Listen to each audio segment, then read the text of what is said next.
Hello everyone, welcome to the Lemon School Channel. こんにちは、レモンスクールです。まず僕の自己紹介はこちらです。Today, I'm gonna give you a quiz. How do you pronounce these IPA symbols in these words? It's a lot trickier than it looks. Let's take a closer look together. さて、ある中学の英語の教科書の発音記号がこのように表記されてたんですけど、どう読むかわかりますか？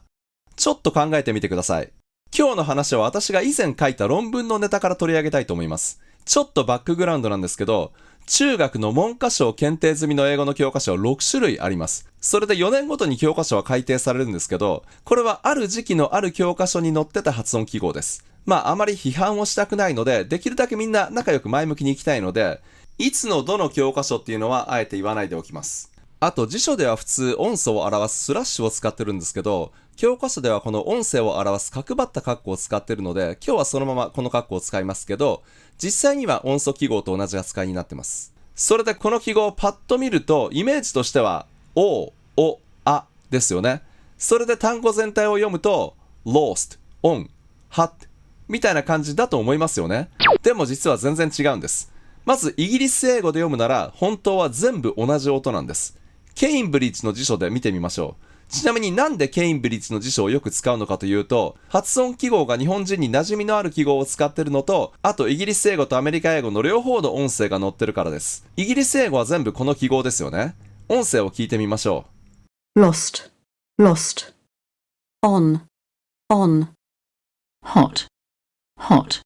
全部同じ音ですよね。この記号については別な動画で説明しているので、よかったらそちらを見てください。概要欄にリンクを貼ってあります。それでアメリカ英語も標準的なアメリカ英語はみんな同じ音なんです。ケインブリッジの辞書だとこういう風にみんな同じ記号ですよね。lost, on, hot。つまり結論を言うと、この教科書の発音記号が間違ってるんですよ。つまりミスプリですよね。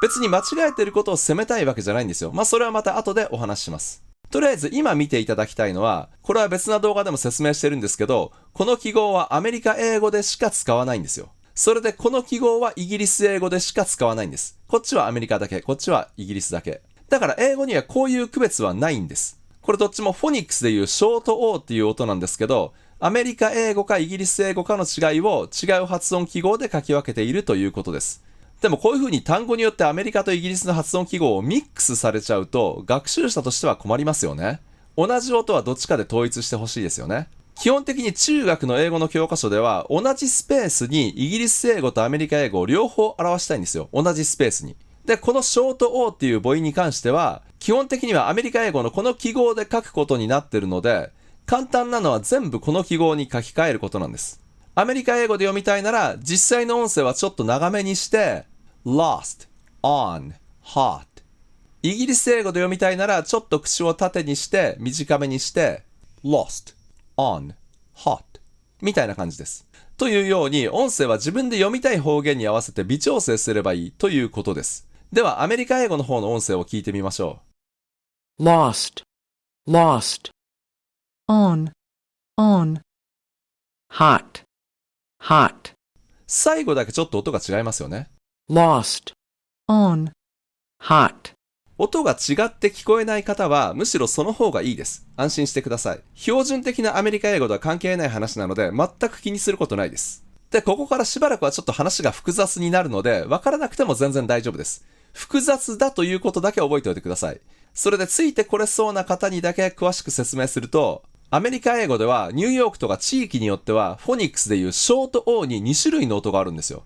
例えば hot dog を標準的なアメリカ英語ならこの O がどっちも同じ音で hot dog なんですよね。私も普段はこの2つは同じ発音にしてます。でも O に2種類ある方言だとこの2つが違う音で hot dog みたいになるんですよ。これも別な動画で説明してるんですけど、もし2種類の O を発音記号に反映させるんだったら大抵はこういう書き方をします。別な書き方をしてる辞書もありますけど、グランドセンチュリーとかね。でも今日はとりあえず一番一般的な書き方を紹介します。それでこの3つの単語のうち2種類の O を分けるなら lost, on, hot 大体はこれだけが違う音なのでこういう表記になるんです。アメリカ英語だけ書き表すんだったらこういう書き方になります。でも中学の英語の教科書はイギリス英語とアメリカ英語を一つのスペースに両方書き表したいので、この長い R の方は点々をなくしてこの記号に書き換えて、というのもイギリス英語にはショート O とは別にこの長い R っていう音があるので、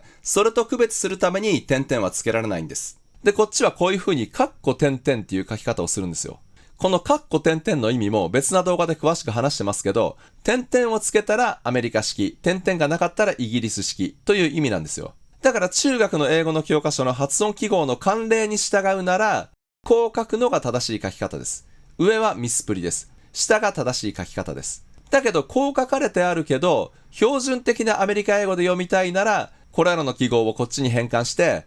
lost, on, hot と読む。イギリス英語で読みたいなら、これらの記号をこっちに変換して、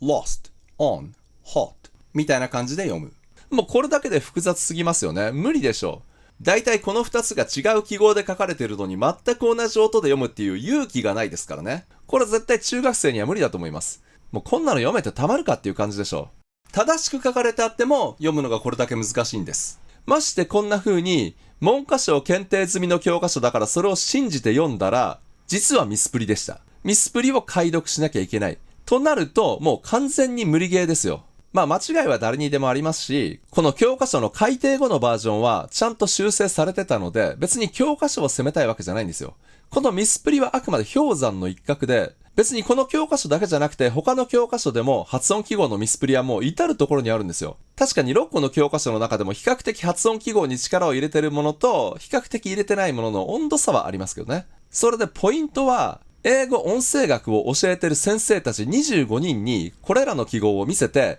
ちゃんと何年に検定済みの何ていう教科書に載ってた記号ですっていうバックグラウンドも説明して、どう読むのかっていうのを質問したところ、全部同じだって答えられたのは25人中9人だけだったんですよ。全て同じっていうか、あとさっきの方言差とかも含めて正しく答えられたのが9人ということです。しかもミスプリを見破ったのは25人中5人だけだったんですよ。英語音声学の先生が25人中5人しか見破れなかったんですよ。その5人の方はめちゃくちゃですとか、これは困りますとか、一貫性がないですとかっていうふうにおっしゃってました。だから英語音声学の先生でも25人中16人はこういうのを見せられちゃうとやっぱり惑わされちゃうんですよ。これを音声学が専門ではない英語の先生に読んでもらおうとしたらもう絶対クレームが出ると思います。まして中学生に読んでもらおうというのももう無理ゲーなんですよ。ここで何が言いたいかというと、結局日本の英語教育の現状は学習者に発音記号を正しく読んでもらおうとか、そのために発音記号をしっかり教える指導マニュアルを作ろうとか、発音記号をユーザーフレンドリーなものにしようとか、そういうことを考えている人たちはもうごく一部で、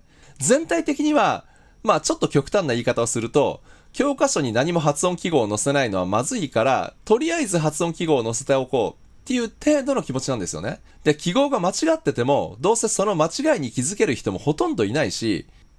適当まではいかないですけど、ある程度大雑把でいいかっていう程度なんですよね。正直それが現状なんですよ。それでも努力家な人たちは自分で発音記号を読もうとしますけど、独学で記号が間違ってるっていうところまで気づける人はそういないですしね。で、自分がちゃんと読めてるのかチェックしてくれる人もいないので、結局正しく読めないんですよね。だから今日の動画で一番分かっていただきたいことは、日本の英語教育では発音記号が事実上機能していないという現状に気づいていただきたいということです。だから日本人が英語の発音が苦手っていうのもなるべくしてなってるわけです。私としては発音記号がどうせ機能していないなら、いっそのこともっとはるかに使いやすい発音リスペリングっていうのに置き換えた方がいいと思います。発音リスペリングならフォニックスと発音が同時に覚えられるんですよ。発音リスペリングのリンクも下に貼ってありますし、検索しても出てくるので、よかったらこの機会にもういっそのこと発音記号を廃止して発音リスペリングに置き換えるっていう啓蒙活動にご協力いただけると嬉しいです。誤解しないでいただきたいのは、私は決して発音記号を毛嫌いしているわけではなくて、発音記号を誰よりも愛しているからこそ全然機能してないのが悲しいので、だったらいっそのことということです。まとめると、ある中学の英語の教科書に載ってたこれらの記号は実はミスプリで、実は全部同じ音です。教科書でよく使われる書き方はこの書き方です。アメリカ英語ではこう読んで、イギリス英語ではこう読みます。でもなかなかミスプリに気づける人もいないし、発音記号は事実上機能していないというのが現状です。これを中学生たちに正しく読んでもらおうっていうのは現実的ではないんです。発音記号を独学で頑張ってる方たちには辛い現実だと思うんですけれども、その現実と向き合わないといけないんですよね。この動画が少しでも役に立つと思ったら、いいねを押してチャンネル登録よろしくお願いします。